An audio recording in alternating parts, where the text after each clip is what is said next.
So बच्चों, let's have a look at this question which says the dissociation constant of monobasic acids A, B and C are 10 raised to the power minus 4, 10 raised to the power minus 6 and 10 raised to the power minus 10 respectively. The concentration of each is 0.1 molar. Which of these has been arranged in the order of increasing pH? यहाँ पे हमें different orders provided हैं in monobasic acids के which is A, B and C. इनका हमें increasing order, correct order of increasing pH figure out करना है. The key concept here is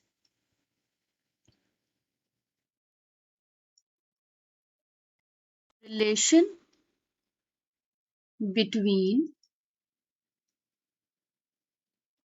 dissociation constant which is denoted by Ka and pH of monobasic acid. तो इस relation की help से हम increasing order of pH figure out करेंगे. पहले हम इंफॉर्मेशन देख लेते हैं हमें क्वेश्चन में क्या प्रोवाइडेड है. क्वेश्चन में हमें गिवन है कि 3 मोनोबेसिक एसिड्स हैं,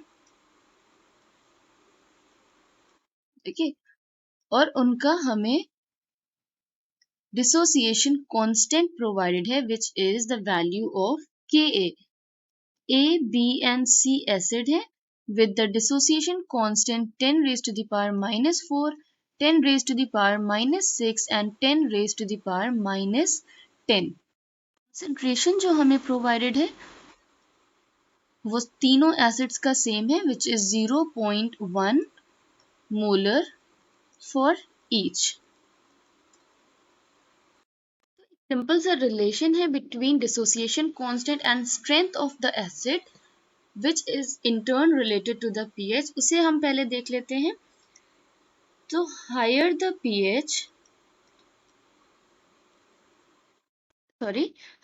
the dissociation constant, that is Ka value, stronger will be the acid. देखिए जितने ज़्यादा डिसोसिएशन कांस्टेंट की वैल्यू होगी उतना ज़्यादा स्ट्रॉन्गर एसिड होगा, और जितना स्ट्रॉन्ग एसिड होगा, जितना एसिडिक मीडियम होगा, लेसर और lower will be the pH value. Okay, तो इसे सिंपल टर्म्स अगर हम शॉर्ट करके बोले तो higher the value of Ka, lower the pH. इस रिलेशन के हिसाब से A मोनोबेसिक एसिड जिसका डिसोसिएशन कांस्टेंट सबसे ज़्यादा है उसका pH सबसे कम होगा, followed by B, followed by C जिसका pH सबसे ज़्यादा होगा. इसे हम सिंपल कैलकुलेशन से भी समझ सकते हैं. फॉर एग्जाम्पल मोनोबेसिक एसिड्स के लिए फॉर मोनोबेसिक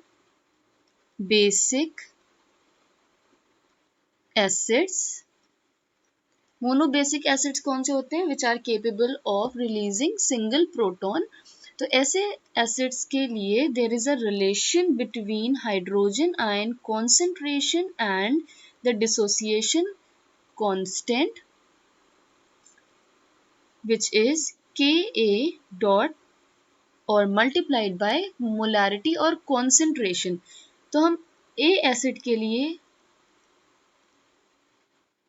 कैलकुलेट करते हैं. For A acid hydrogen ion concentration क्या होगी, H plus ion concentration will be under root the value of Ka जो हमें क्वेश्चन में प्रोवाइडेड है which is 10 raise to the power minus 4 into its concentration which is 0.1 molar. इससे हमें value मिलेगी 0.003. अब pH हमें पता है, pH is antilog of hydrogen ion concentration minus log H plus ion का कॉन्सेंट्रेशन. इसमें हम वैल्यू पुट करें तो माइनस लॉग 0.003. इससे हमें pH वैल्यू मिलेगी 2.5.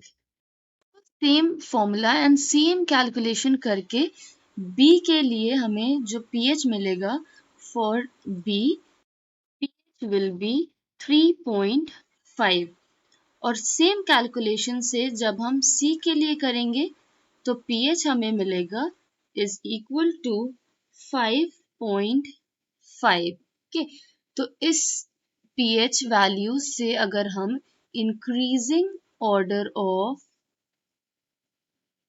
pH लिखें तो increasing order of pH it will be, जैसा पहले हमने फाइंड आउट किया था bye simple relation, it will be A followed by B followed by C, क्योंकि A का pH वैल्यू क्या है, इट इज 2.5, B का 3.5 एंड C का 5.5। तो A will have the lowest pH followed by B and followed by C जिसका सबसे ज्यादा pH वैल्यू होगी। So we can say that the correct order of increasing pH is A, B and C. I hope you understood it well. Thank you and best of luck.